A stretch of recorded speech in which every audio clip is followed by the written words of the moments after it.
Hello to my patrons and the people who waited a year. If you don't know, this is the raw footage version of Fix My Car Cast. I don't know, I feel like some people have discovered this on YouTube and they don't realize that this is just the raw, the finished version you go find wherever you get your podcasts. Anyway, we're about to do the Manosphere podcast episode, so let me get the thumbnail for that. Yeah, look how macho I am. So yeah, we're doing it. We're doing this Manosphere podcast. I'm excited to get into this one and sound like a real douche. So hope it goes well. We've got a doozy of a question for today. Honestly, I don't think I could love the gimmick and the topic mashup today more. You'll see what it is soon enough. The topic is very relevant to my interests, and the gimmick is not at all. So we'll see how this goes. Let me think of an opening line. Prepare to get testosterone. It's the dumbest thing I've ever said. All right, this is where the theme song goes. That's why I'm being quiet right now, so I can edit it. Because again, this is the raw. You're watching the raw of my show. Maybe you like the raw version, but there might be some special sound effects.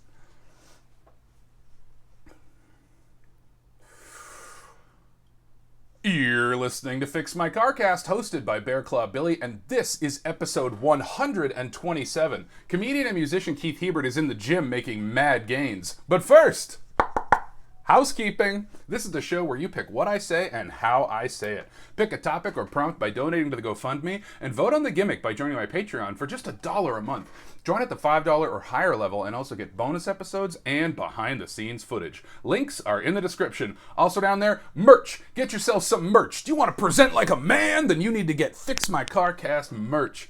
We have a new donor this week.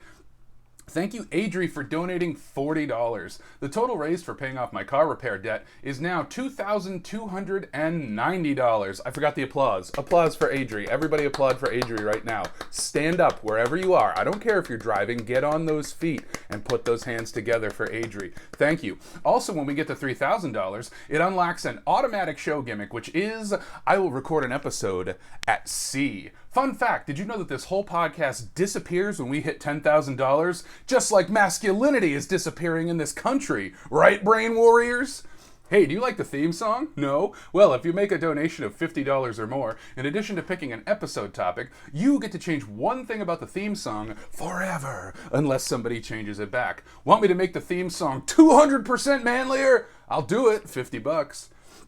Also, if you would like to own the painting I made in episode 118, I'll be giving it away to the next person who donates $100 or more. That's right, own a piece of Fix My Carcast history while you still can.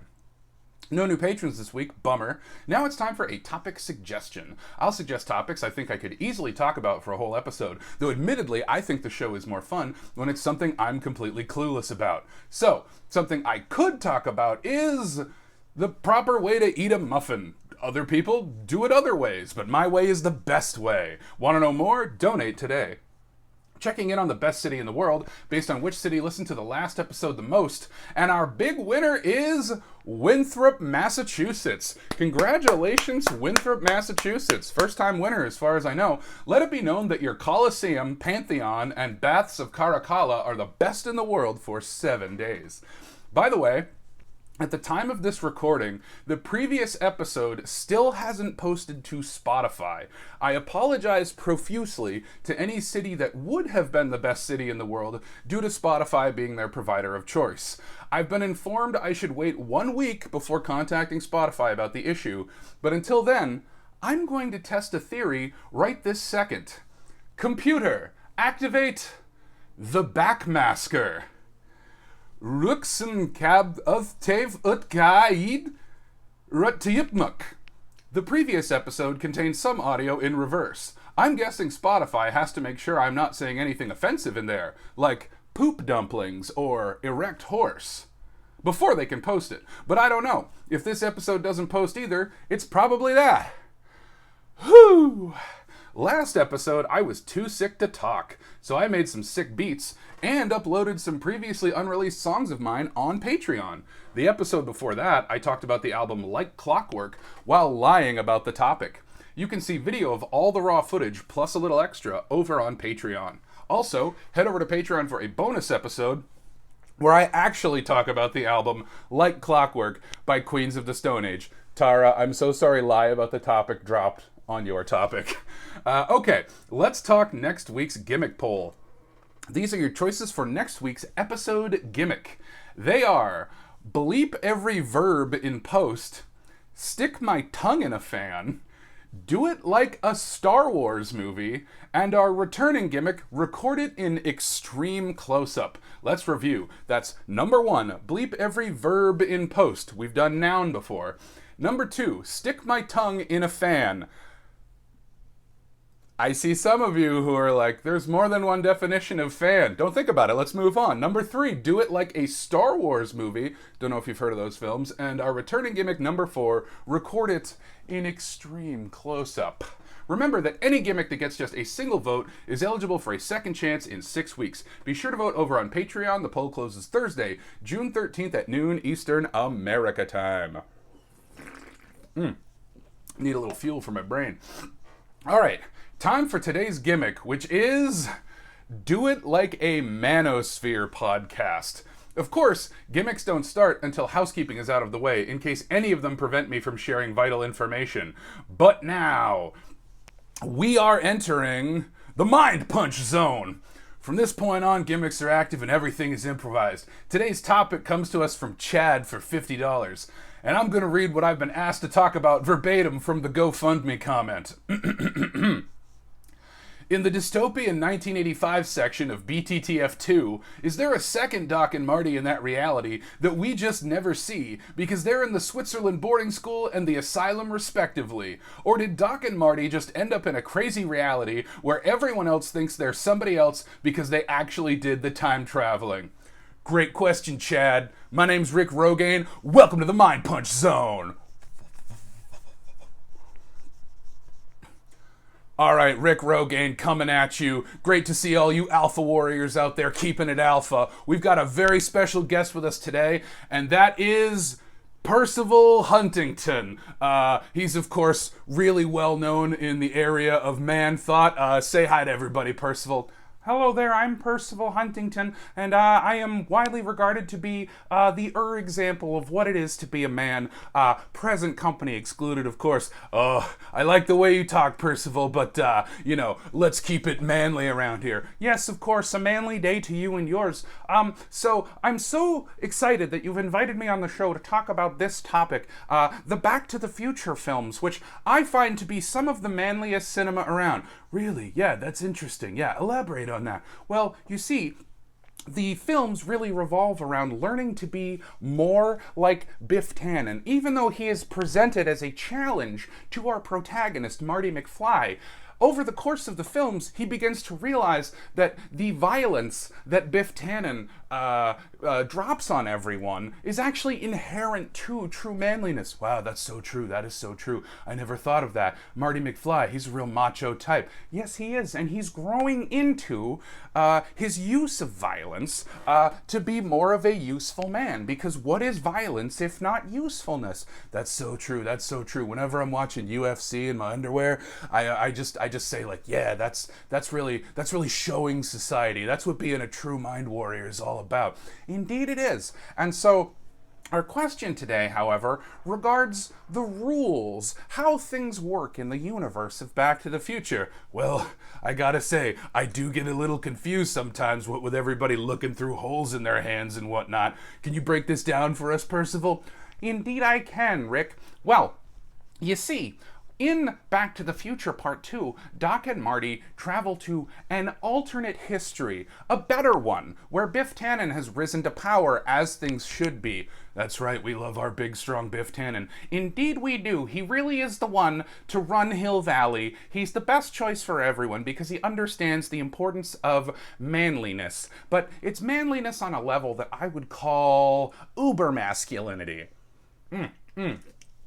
Yeah, speak to that. Well, Uber masculinity is only achieved by rejecting the desires of everyone else, and we see a perfectly utopian future Hill Valley known by Doc, the one who overthinks, and we don't like him at all. No, no, not a fan of that. Thinking is bad for you. That's right, it's been proven. And case in point, Doc Brown in the alternate 1985 has been thrown in an asylum. We see Doc Brown hold up a newspaper that says that his equivalent in this timeline is in a mental asylum.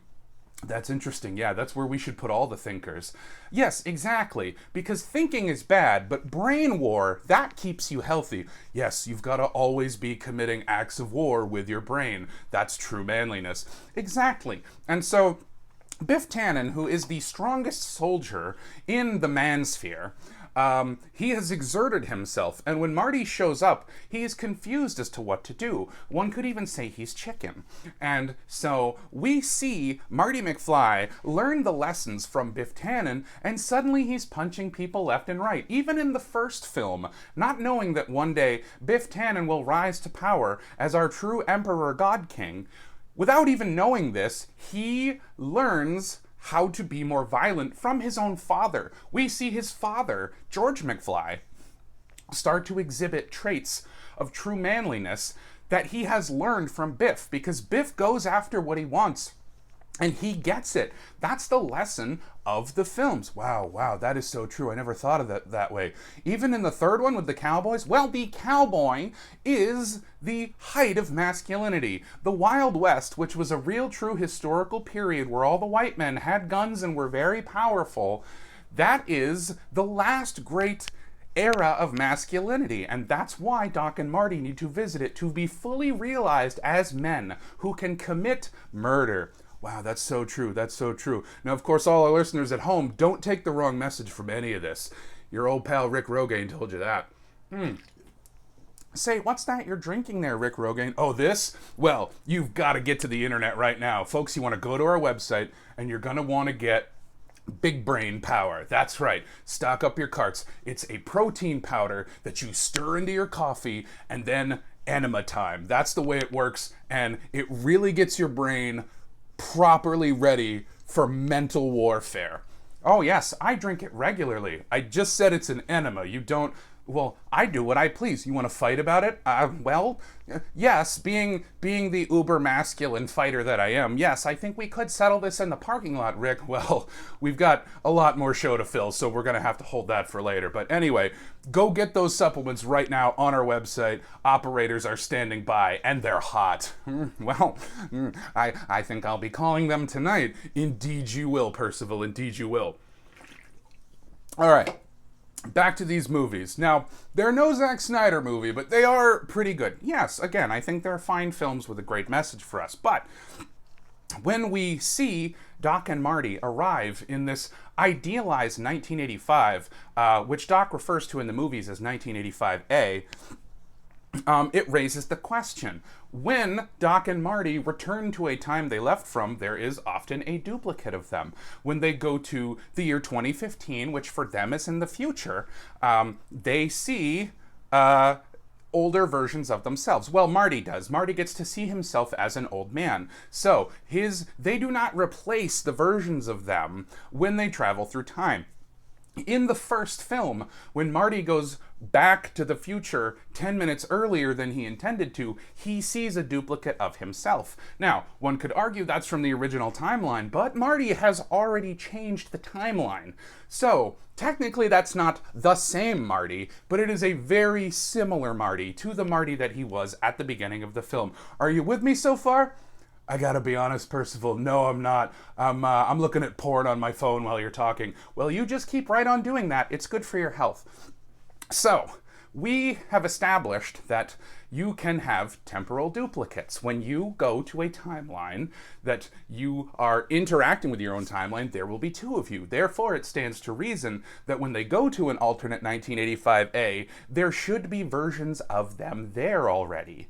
But what's interesting is those versions of them do not have access to time travel. By old Biff from 2015 going back in time and giving himself the Gray's Sports Almanac that allows young Biff to eventually become become rich, perfect, idealized Biff, who we all love and hope will be president forever.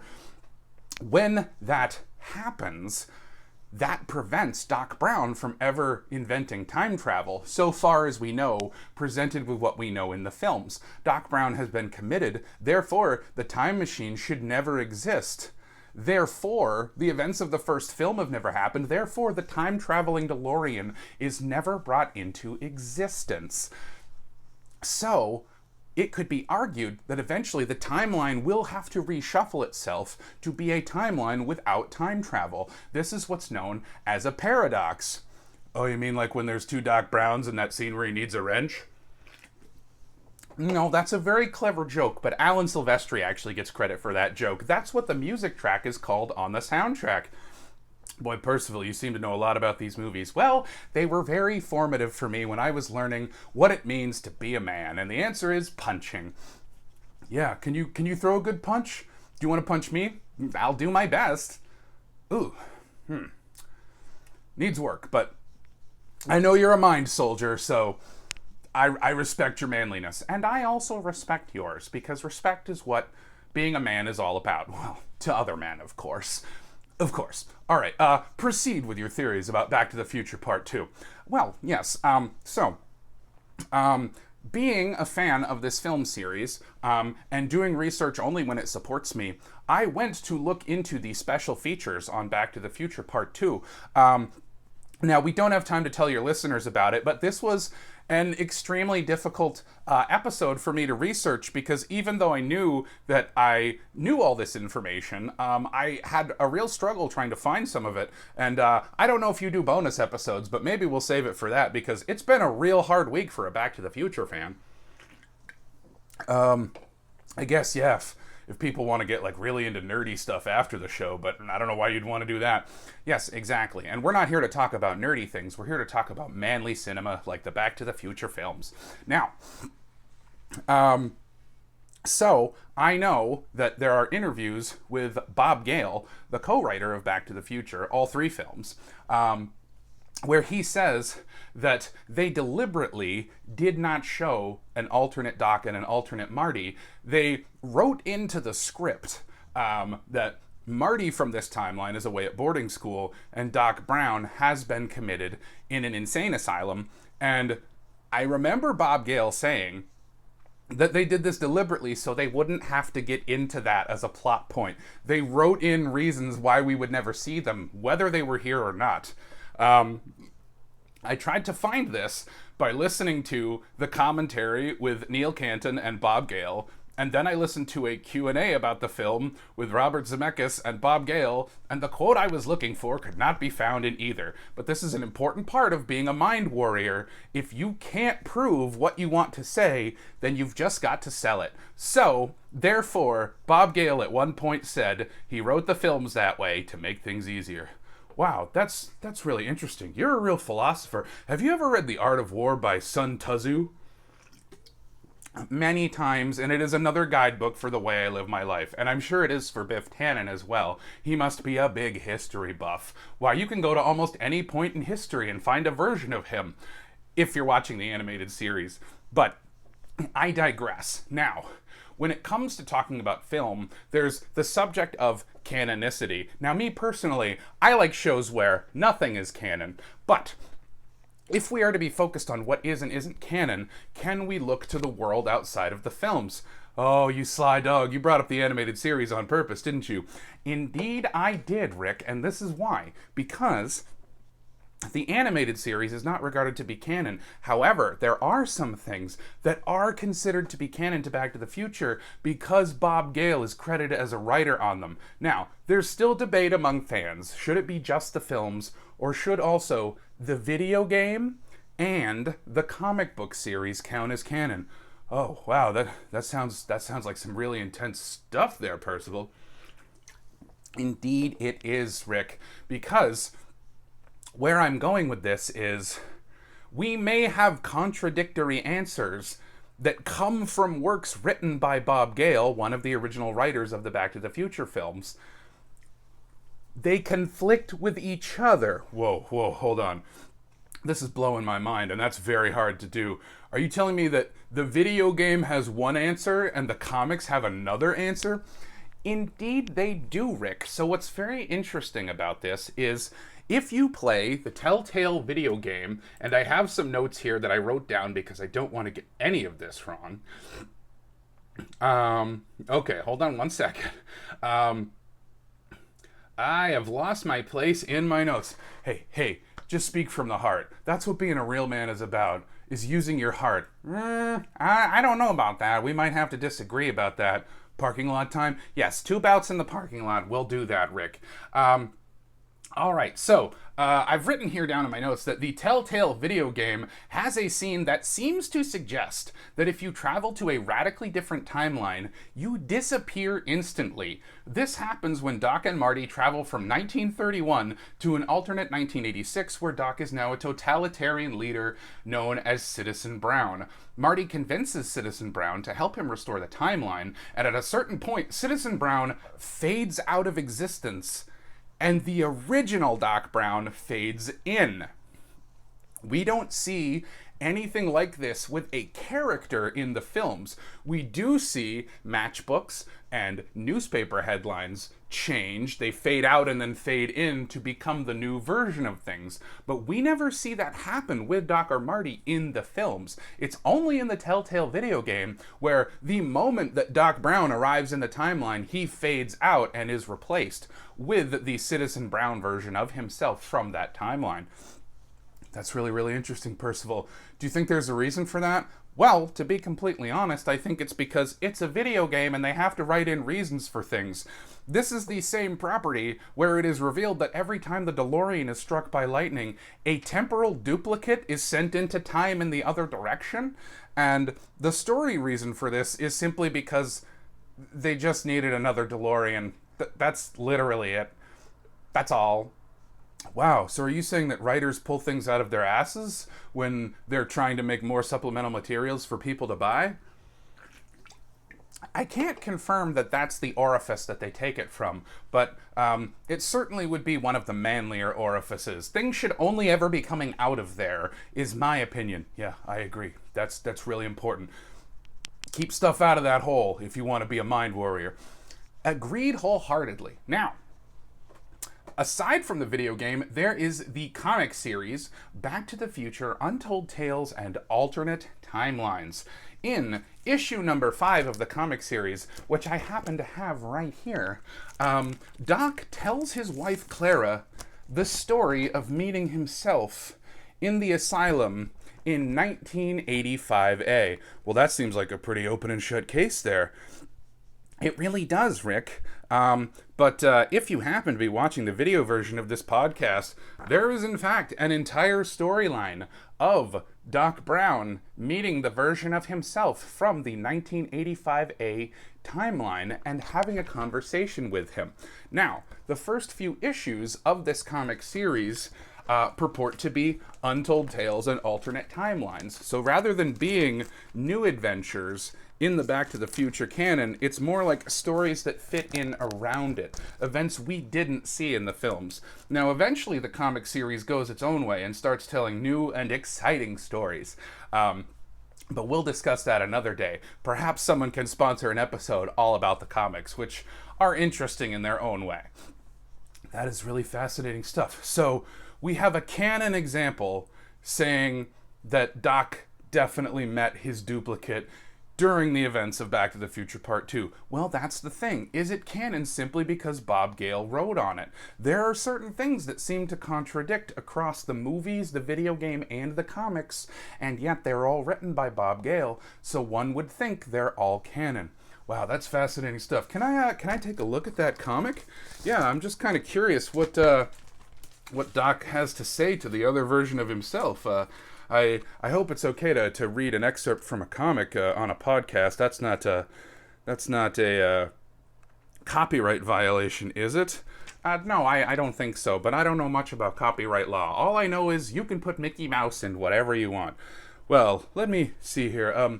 Percival, would it be corny if I attempted a Doc Brown voice? I don't see why not. I mean, I don't think it's a very manly hobby doing a bunch of voices, but I guess if you want to give it a try. All right, thank you. So, let me try doing a Christopher Lloyd here. I needed perspective. I needed to talk to someone. And in that moment, there was only one person that I could think of. And there's a security guard here at the mental asylum. You want to talk to Emmett Brown? I'm sorry, Mr. What did you say your name was? Von Braun. I'm a distant cousin. I'm sorry, Mr. Von Braun, but that just isn't possible. Are you sure about that?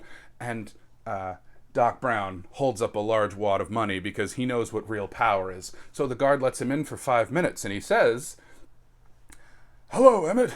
I understand that this is unconventional, and I assure you that I wouldn't be doing this if it weren't of the utmost importance. I need a better understanding of the particulars of your history. I found evidence that Biff Tannen created this alternate reality by going back in time. That's bad enough, but what kind of damage was really done? If the newspapers are to be believed, you were committed before I completed a fully functional version of the time vehicle. How could this world exist without time travel? Biff needed knowledge from the future, or none of this could... We created a paradox! Oh God, this is my worst fear realized. The space-time continuum will eventually try to correct itself.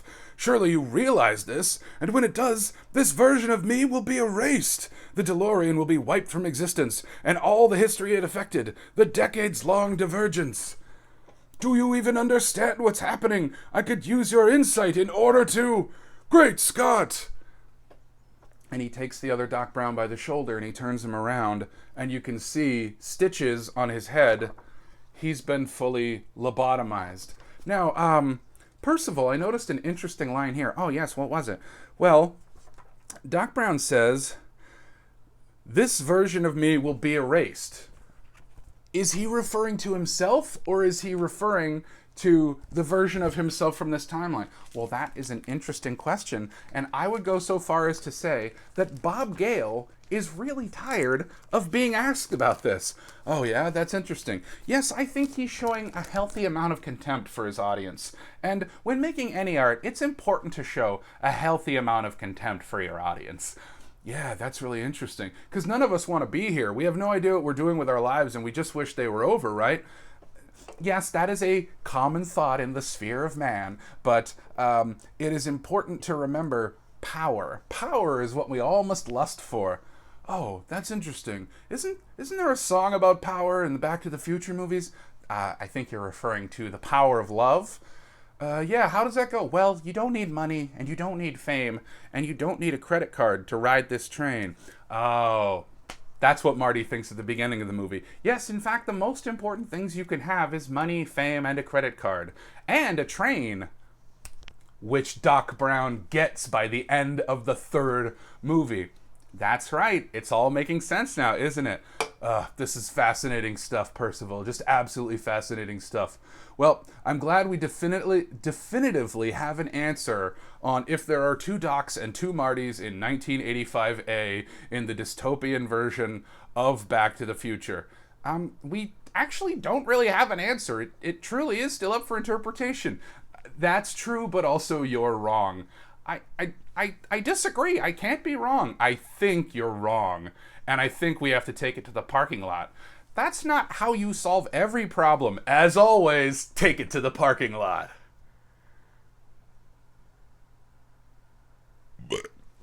I had a burp brewing for like the last 4 minutes. And I successfully wove my way around it.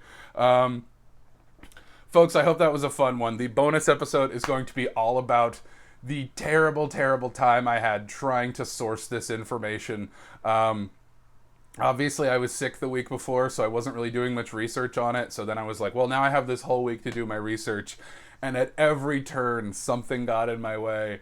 I'll talk about it all in the bonus episode. But this one was a hoot. I don't know. There's just something funny about two people pretending to be super manly while talking about Back to the Future.